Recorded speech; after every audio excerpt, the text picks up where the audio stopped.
guys, I'm back and I wanted to talk to you guys today about different questions that I usually get. I went to my Instagram page and got a ton of questions ranging from like how I curl my hair to how I get clients.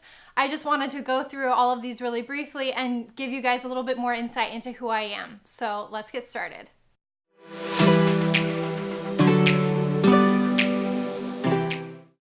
So first question is, where do you like to shop? Everywhere? Is that an answer? I really like to shop. I am a shopaholic and my husband can definitely attest to that. Some of my favorite places to shop are Old Navy, Target. I really love Madewell. Don't love how expensive it is, but I love literally everything in that store. I get a lot of my pieces from my sister's closet boutique in Utah, back where I used to live. I love Poppy and Dot. Really, I could go on and on and on, but if you have any specifics on specifically what you're looking for. Also, I don't know how I even forgot, Amazon, hello, if you have been around forever, Amazon's like my go-to, so I can't forget Amazon. If I had to put it in order, it'd be Amazon, Target, and then anywhere to buy clothes. Because you literally can buy anything from Amazon, and then Target is a close second. This next question I get asked probably every single day, and it's, how do you curl your hair? I do it 3 different ways. This one is actually with a straightener. I've had a straightener for a really long time and it never would curl my hair, and I bought a new straightener and it works amazing. So let me know if you want to see a tutorial down in the comments, because I would love to film one, but I just want to see who's interested in seeing it. Another one of my very favorite ways to curl my hair is with the beach waver. I've already filmed an episode of that. I'll link that down below. And I've done a normal curling wand with a clamp, and I'll link that one down there too. The next question is, how did you meet Taz? And if you guys don't know who Taz is my husband, and we actually met at church camp when I was 14. We never really talked. We just kind of were friends of friends, and we were friends on Facebook, you know, like the friends that you never know how you meet them. Anyway, so he went on a mission for our church, and then I started emailing him back towards the end of his mission, right before he was going to come home. And then he came home and we went on a date, and then the rest is pretty much history. He moved to Utah, where I lived when I was in school. And then after a few months, we got engaged. And then about a year after he got home from his mission, we got married. So that's a long story short, but we can go more into that some other time. I almost skipped over a bunch of questions, so I apologize. I've kind of been going all over the place. So next question is, how old are you? And how old do you think I am? I am 24 years old, but I get a lot of people thinking I'm older than I am, like I'm almost 30, and I get a lot of people that say I'm younger than I am, that I look like I'm still in high school. I get a lot of back and forth. I'm still in my early 20s, but Taz is almost in his mid-20s, so I like to make him feel old, even though he's not at all. The next question is a hard one for me to answer, and it is, what is your favorite go-to outfit? I'm sure a lot of you could explain a lot better than me, because I don't know. I think it's probably a striped shirt, because I literally only wear stripes, it feels like, and a pair of jeans, or even a nice summer dress, because I do wear dresses a lot in the summer. It's not quite warm enough yet. I mean, I could wear a dress anytime because Florida is very warm, but I don't know. I feel like when I worked in my corporate job more, I wore a lot more dresses, even though the workplace was pretty like business casual, but I still wore a lot of dresses. I don't know. I'm pretty in between. Because I work from home now, sometimes I'm in sweatpants all the time, and sometimes I'm in jeans and dresses. So take with it what you will. This question is, what are some things you do for me time / self-care? And I really like that question. I know a lot of people say, oh, well, face masks and whatever isn't self-care. But I think a lot of things can be self-care and can really work towards your mental health. And reading is one of them for me. But if I read a really sad book, I'm a mess. Like, I just feel emotions a lot more than I feel like a lot of people do. I wear my heart on my sleeve. I don't really hide my emotions very easily. And so reading is really good. I love good books. Please give me all your good book recommendations. I love dogs. I will go down and cuddle my parents' dog all the time. my in-laws' dog, my sister-in-law's dog. I love all dogs. I will go to the neighbor's house specifically on a walk and pet their dog that's outside their house all the time because I love dogs so much. And for me time, like I said, I read books. I like to watch movies. I really like to go to the beach. I know I say that a lot, but I really, really like to go to the beach. It helps me a lot to be in the sun and to actually just be outside. Sometimes I'll even just sit on the porch and do my work because I really like to be by the pool and in the sun. So sometimes I'll go out there too. It's hard for me to think of what I do for self-care because sometimes I feel like I'm doing really well and other times I feel like I'm not. But I mean, I think that's everybody. So that's what I do. It helps me the most, I found. And when I was in Utah, it was really hard because it got really, really cold. So sometimes I'd have to use a vitamin D lamp or take vitamin D supplements because I'd get really sad.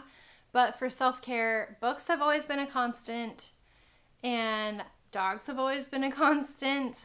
I love to take baths, but I don't have a bathtub at my parents' house and I don't have a bathtub where we live in Tampa, so I don't really get to take baths very often. But if I ever do get a chance, I'm going to use all my bath bombs. I'm rambling now, so that is the answer to your question, I hope. This is a question more about content creating on my blog and on my Instagram, and the question is, how do you get enough pictures to post every day? And I can say it's not easy because I usually have to bring a ton of outfits. I plan a couple times a month to go shooting. Maybe it's every week or every other week. I don't really go out very much as I thought I would have to go out. I bring a lot of outfits with me on these shoots. I change in the car, which is less than glamorous. And then Taz is my photographer, my husband. He's a very good professional photographer. I'll link his website down here. But yeah, so I just do it all in one day. It takes about a couple hours, maybe an hour, maybe two. And then I get a lot of pictures for the next 2 weeks, and then I go back and do it again. It's a long process, but I usually get a bunch of inspiration from Pinterest, and I have a folder saved on my Instagram of like all these other ideas that I have. And then I get a lot of inspiration from others and just from things that I see online. That's pretty much how I get all of my pictures done.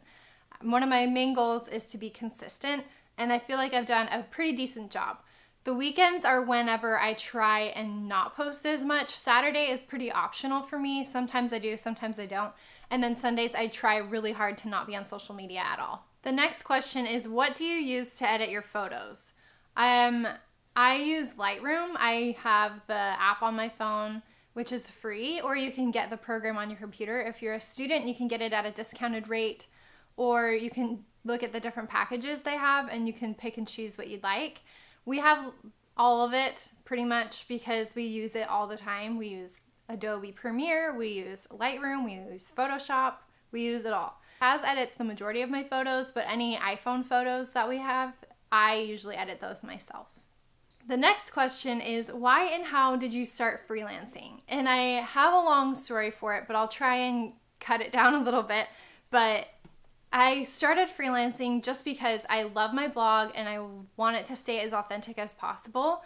I was getting a lot of sponsored content and a lot of pitches towards me of things that I wouldn't ever do. I started freelancing because I wanted to do everything that I wanted to do on my blog and be as authentic as possible, but I also wanted to have the income so that I can live.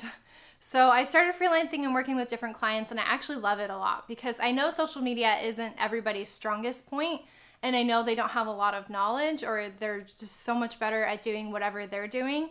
I would like to take that burden off of those people and be able to help them and promote their business in the best way possible. Because I know I have a lot of knowledge and I have a lot to offer people, and I want to be able to show others that social media is a really great way to promote everything that you're doing with your business. I initially got started in freelancing just from posting in a couple Facebook groups, honestly, and that's how I got my first clients. And then kind of word of mouth, I've had people refer to me from other people, or some of my clients told their friends, and that's how I've gotten a couple others that I work with. And that kind of answers the next question, is how do you get clients? Like I said before, it's just through the Facebook groups that I've been looking at, just from word of mouth, friends, family, pretty much all of that. I know that's not super helpful, But if you have any more specific questions regarding that, leave those in the comments and I'll make a whole video on freelancing. So this is my last question. It's how do you plan content? And that's kind of a loaded question because there's so many different ways you can plan content, whether that's Instagram, YouTube, Facebook, literally blogs, anything you can think of. It's hard to plan. And I'm not the best at planning, if I'm being 100% honest. But I do use if you've ever heard of that. It's a free app. Or Planoly, I use that for a lot of my clients. And there's also another app called Later. All of those work for Instagram. For Pinterest, it's really easy to use Tailwind. I like to plan specifically through Facebook because on their business pages, they have a way that you can schedule posts in there automatically. And then you can just type in a time, and it'll get posted whenever you post it. So I like that way the best. I try and steer away from ways that are against everyone's terms of services because that's not the best way to go about things. And a lot of times, even just on Pinterest, I manually pin. It's not very scheduled, but that's just kind of how I do it. And for blog, I try and plan, but sometimes it's hard. I tried really hard for Christmas because I knew I wanted to have a lot of Christmas content last year. And I got really overwhelmed. So I would just say the best way to plan is to not overplan because then you'll stress yourself out. I think the best way to plan is write everything that you want to do on a piece of paper. Write all your ideas. What ideas are the best? What's going to be the best for my audience? And even take polls. One time I had 2 blog posts I was working on and I could only post one. And I said, I have blog post A and I have blog post B. Which one would you guys rather read? And I posted the one that you guys would rather read, and it did so much better than anything that I could have ever hoped for. So it really is just depending on your audience and what you want to do. I know I want to do more YouTube videos, so I'm trying to plan those more. And if you guys have any ideas of what you would like to see, make sure to leave those in the comments too, because I would love your input. I am kind of all over the place when it comes to YouTube. It's definitely something newer for me, and I'm not used to doing more videos. I'm fine with doing photos because those are a lot easier to control. I feel like I'm kind of not controlling, but I like things done a certain way. And sometimes YouTube is really vulnerable for me, but I've really enjoyed being able to connect with the people I've been able to talk to on here and just give you guys another side of my personality and show you a little bit more behind the scenes. So that's the end of this video. If you have any other questions for me, like I said before, leave those down in the comments because I would love to get to know you guys a little bit better. And if you have anything that you would like to see, make sure to leave that down there too. If you like this video, make sure to hit that like button. And if you want to see more videos like this, don't forget to subscribe. Thanks for watching.